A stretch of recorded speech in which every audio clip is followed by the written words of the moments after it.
Next topic is length of tangent.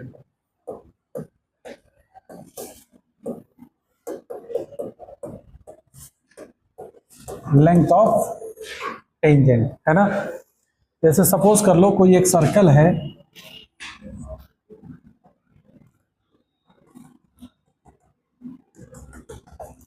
इस circle का centre है -g -f।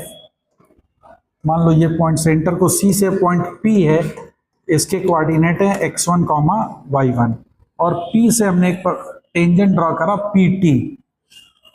तो PT जो होगा वो लेंथ ऑफ टेंजेंट हो जाएगा। लेंथ ऑफ टेंजेंट क्या होता है?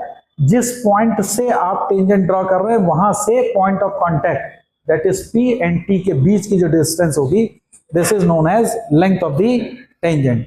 ओके, इसको हमने सेंटर से मिला दिया, ये 90 डिग्री होगा। तो अब देखो इसमें पाइथागोरस थ्योरम तुम लगा सकते हो कि length of tangent that is PT square is equal to PC square minus CT square. Yes और नो? PC जो होगा वो हाइपोटेनियस है और CT उसकी रेडियस है। और ये सर्किल जो थी, इस सर्किल की इक्वेशन हमने मान लिया standard, that is x square plus Y square plus 2gx plus 2fy plus c equal to 0। बोलो, तो अब PT स्क्वायर यही लेंथ ऑफ टेंजेंट है जिसको हमको कैलकुलेट करना है। तो this is PT square is equal to PC square. P point है x1 y1, C है उसका centre that is g1 and f1 minus g1 minus f1। तो इन दोनों के बीच की डिस्टेंस कितनी हो जाएगी? x1 प्लस g का whole square plus y1 plus f का whole square minus under root का स्क्वायर कर देंगे तो स्क्वायर हो जाएगा, minus CT square. CT square क्या है? Radius. What is the radius for this circle is g square plus f square minus c। Under root में होगा, उसका स्क्वायर करोगे तो this you will get this value. Is that clear? नहीं समझ में आया? तो जरा इसको ओपन करो, तो ये आएगा x1 square plus y1 square plus 2gx1 2fy1 और ये माइनस माइनस प्लस का c होगा, g स्क्वायर और f स्क्वायर इससे कैंसिल आउट हो जाएंगे। तो this comes out to be PT square. तो PT की वैल्यू कितनी होगी? अंडर रूट, और ये अगर तुम ध्यान दो तो this is nothing but S1, x1 square plus y1 square plus 2gx1 plus 2fy1 plus c। ये S1 है कि नहीं है? तो दिस इज S1। तो length of tangent is always equal to under root S1। अब जरा देखिए, अगर वो पॉइंट बाहर होता है तो S1 क्या होता था? पॉजिटिव, तो लेंथ ऑफ टेंजेंट एग्जिस्ट कर रही थी। अगर वो पॉइंट ऑन द सर्किल होगा तो S1 क्या आता था? 0, तो लेंथ ऑफ टेंजेंट P और T कॉन्साइड कर जाएंगे उस समय पे, S1 length of tangent becomes 0। अब वो पॉइंट मान लो इनसाइड द सर्किल है तो S1 निगेटिव होगा, तो अंडर रूट के अंदर निगेटिव एग्जिस्ट, रियल वैल्यू नहीं होगी। इसका मतलब है कि अंदर अगर कोई पॉइंट होगा तो सर्किल पे टेंजेंट ड्रॉ नहीं होगा, क्योंकि उसकी लेंथ हम कैलकुलेट नहीं कर सकते हैं। तो this is the length of tangent. तो जब भी अगर हमको लेंथ ऑफ टेंजेंट कैलकुलेट करनी है तो क्या करोगे? सिंपली S1 की वैल्यू निकाल लोगे और under root S1 is will be the length of the tangent. Is that clear? How to calculate the length of tangent? Clear है ये चीज? बोलो, नोट कर लो। तो this is the length of tangent that is under root S1। Okay, इसके बाद आता है पावर ऑफ अ पॉइंट।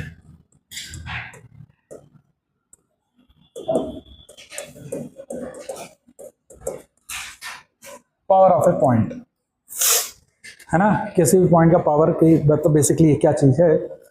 जैसे सपोज कर लो कि एक सर्किल है और यहां पे कोई पॉइंट P है, इस पॉइंट P के कोऑर्डिनेट है x1, y1। इससे हमने एक कॉर्ड ड्रॉ करी, ये इसको A एंड B पे कट कर रही है। इससे कई कॉर्ड हम लोग ड्रॉ कर सकते हैं।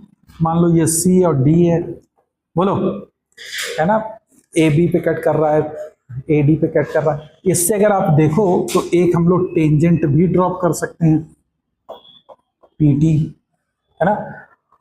तो अब जरा देखो, मान लो कि अभी हम PAB की बात कर रहे हैं, इस कॉर्ड की, ठीक।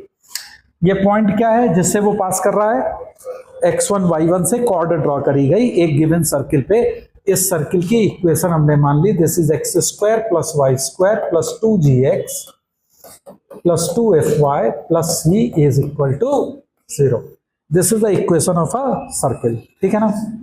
अब देखो कोई भी एक लाइन जो इस पॉइंट P से पास कर रही है, सपोज कर लो कि वो एक्स एक्सिस के साथ, मतलब उसका स्लोप जो है वो थीटा अगर है, तो मतलब एंगल थीटा बना रहे, स्लोप tan थीटा हो जाएगा। तो पॉइंट P से पास करके जाने वाली किसी भी लाइन की इक्वेशन क्या हो सकती है, x minus x1 upon cos theta लिख सकते हो पोलर फॉर्म में, y minus y1 upon sine theta is equal to r। बोलो, है ना। This is the equation of a line which passes through the given point x1 y1 having making an angle of theta with the positive x axis. बोलो, ये हम लोग already पढ़ चुके हैं। तो यहां से जरा जनरल पॉइंट निकालो, तो जनरल पॉइंट क्या हो जाएगा, x1 plus r cos theta and y1 plus r sine theta. बोलिए,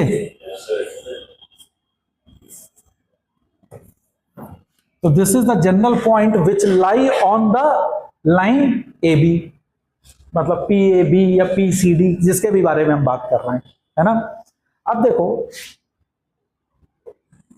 ये डिस्टेंस, मान लो ये हम लोग R1 से रिप्रेजेंट कर रहे हैं, और जब ये इस सर्किल को कट कर रही है तो PB को हम लोग R2 से रिप्रेजेंट कर रहे हैं। भाई A क्या है, इस लाइन का इस सर्किल से पॉइंट ऑफ इंटरसेक्शन, और वो डिस्टेंस अगर R1 होगी तो वो R1 डिस्टेंस हम ले लेंगे। अगर मान लो अभी यही वाली लाइन जो है वो पॉइंट B पे कट कर रही है सर्किल को, तो P से B के डिस्टेंस को अगर R2 ले लोगे तो यहाँ पे R2 कर दोगे तो वो फिर पॉइंट आ जाएंगे। तो बेसिकली R को तुम जैसे जैसे चेंज करते जाओगे तो वो पॉइंट के साथ इसका इंटरसेक्शन देता जाएगा, है ना। और ये जनरल पॉइंट किस पे लाई कर रहा है, सर्कल पे। ये जनरल पॉइंट किस पे लाई कर रहा है, सर्कल पे। तो नाउ सेटिस्फाई दिस, तो इसकी वैल्यू सर्कल की वैल्यू पे पुट कर दो, तो ये क्या बन जाएगा, x1 plus r cos theta whole square plus y1 plus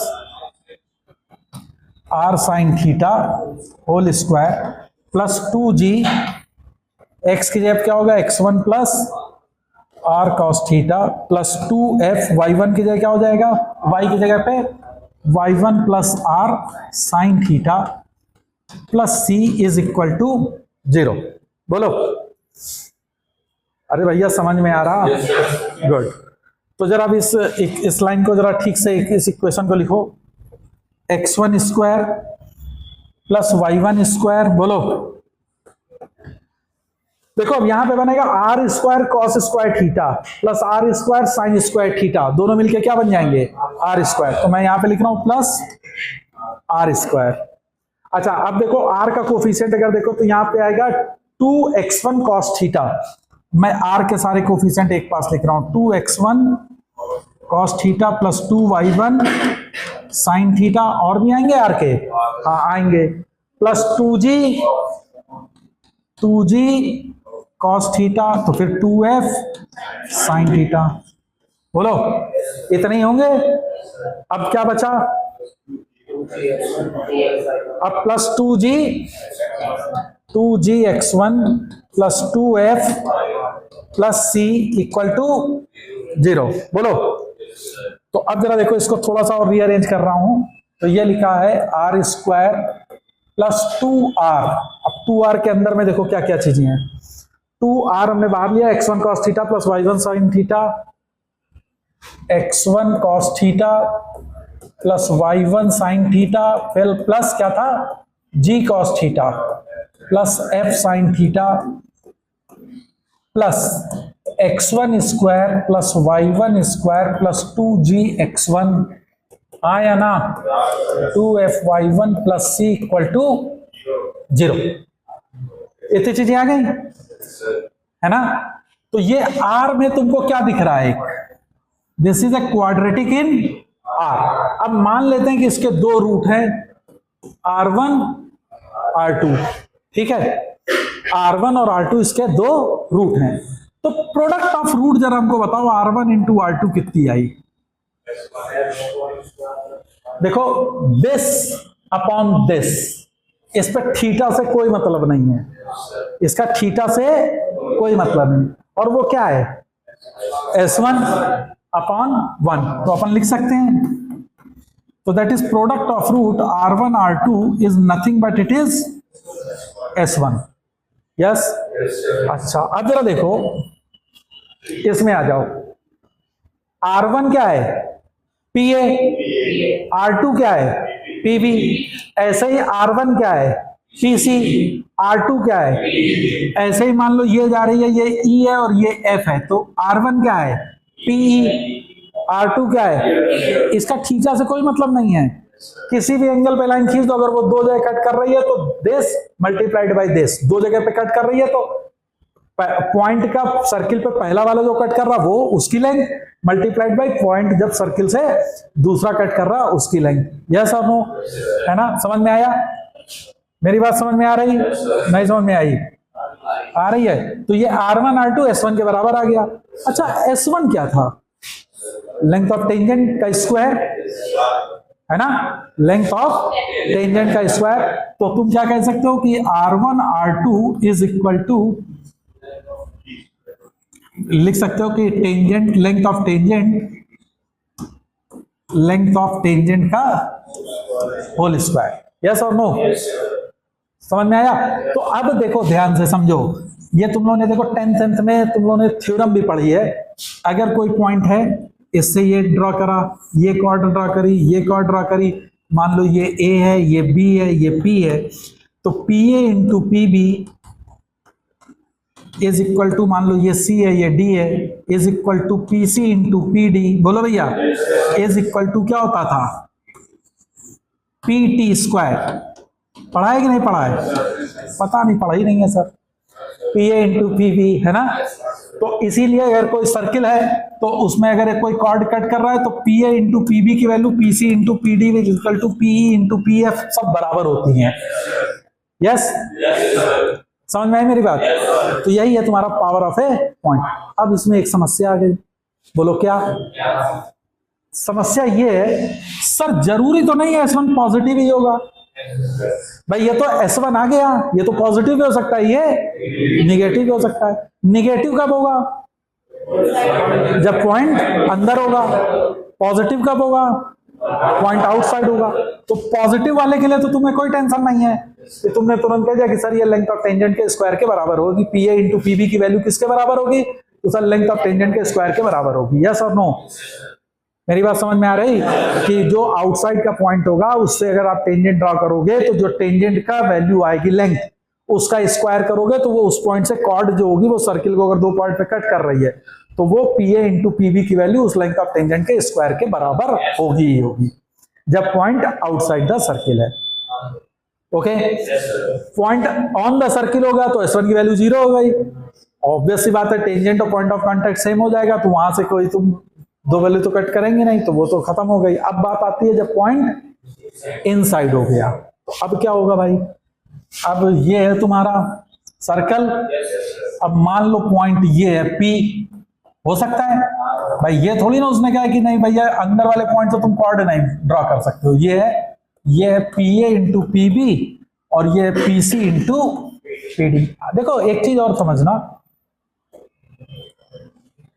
जब पॉइंट आउटसाइड था, पॉइंट आउटसाइड द सर्किल है, तो सेम डायरेक्शन में R1 और R2 है, R1 और R2 सेम डायरेक्शन में है। यस और नो, तो R1 और R2 का प्रोडक्ट क्या आ जाएगा, positive, you will gate positive value, है ना। जब इनसाइड होगा तो ये है R1 और ये है, तो R1 और R2 का प्रोडक्ट जो होगा वो हमेशा निगेटिव दे देगा, वो हमेशा निगेटिव देगा। तो S1 की वैल्यू निगेटिव आ गई जब अंदर ये कट करा, बोलो S1 की वैल्यू निगेटिव है, तो याद रखना S1 उस केस पे जब अंदर होगा तो क्या आएगा, निगेटिव। समझ में आई मेरी बात। अच्छा अब देखो, तो इसकी वैल्यू सर अब होगी किसके बराबर, तो याद रखना हमेशा इसी पॉइंट से, जो पॉइंट x1 y1 है, इस पॉइंट से हम एक ऐसी कॉर्ड ड्रॉ कर रहे हैं जो कि मिड पॉइंट हो और परपेंडिकुलर इस पे लाई कर रहा हो। नहीं समझ में आया, सेंटर से एक लाइन ड्रा करो और पॉइंट P से एक कॉर्ड ड्रा करो, ये दोनों एक दूसरे के परपेंडिकुलर होने चाहिए। क्लियर? बोलो। तो अगर ये मान लो C और D है, CD हो चुका है, तो ये E और F है, तो PA into PB equal to PC into PD equal to P into PF भी होगा। होगा कि नहीं होगा? क्योंकि भाई उस पॉइंट से जितने भी कॉर्ड तुम ड्रा करोगे सबके प्रोडक्ट सेम ही आएंगे। नहीं पल्ले पड़ रहा? क्लियर है? तो this is P into PF। अच्छा, P PF तो आराम से तुम निकाल सकते हो, ये दोनों वैल्यू सेम होंगी क्योंकि परपेंडिकुलर उसको दो इक्वल पार्ट में डिवाइड कर देगा। इस लाइन की इक्वेशन तुम निकाल सकते हो EF की। कैसे निकलेगी? ये परपेंडिकुलर है इस लाइन के, इसका सेंटर तुमको पता है, x1 y1 मालूम है, तो इस लाइन की इक्वेशन हम निकाल सकते हैं, है ना। ये लाइन की इक्वेशन आ जाएगी तो उस पर लेंथ ऑफ परपेंडिकुलर निकाल सकते हो। मान लो ये D आ गया और ये है तुम्हारी रेडियस R, तो PF की वैल्यू कितनी हो गई? Under root R square minus, अरे मेरी बात समझ में आ रही है? D मालूम है हमको क्या है? D क्या है? Length of perpendicular. उस कॉर्ड पे जो कॉर्ड रेडियस से मतलब परपेंडिकुलर 90 डिग्री एंगल पे तुम बना रहे हो, या उसका मिड पॉइंट होगा। अगर वो मिड पॉइंट होगा तो हमेशा रेडियस से इससे परपेंडिकुलर पे ही होगी, है ना। तो any chord who is bisected at the point x1 y1 will be EF। नहीं समझ में आया? है ना। अगर वो बाइसेक्ट हो रही है तो वो उसको जब सेंटर से मिलाओगे तो 100% 90 डिग्री एंगल बनाएगी, क्योंकि ये थ्योरम होती है, 10th में तुम लोग ऑलरेडी पढ़ चुके हो, है ना। तो ये PF हो जाएगा। तो P इंटू PF, तो एक्चुअल में PA इंटू PB की वैल्यू किसके बराबर हो जाएगी? PF का स्क्वायर नहीं हो जाएगा? This is nothing but it is square of PF। तो PF की वैल्यू कितनी हो जाएगी? अंडर रूट S1, क्योंकि PA into PB is R1 R2, तो this is under root S1। बोलो, समझ में आ गया मेरी बात? तो दिस विल बी योर, तो यही कहलाता है P जो है, this is known as power of a point. Clear हो गया मेरी बात? बोलो भाई, समझ में आया? है ना। तो ये याद रखना कि पावर ऑफ ए पॉइंट अगर कोई चीज है तो वो किसके बराबर होती है? अंडर रूट S1 के बराबर है तुम्हारी। क्लियर है? बोलो भैया।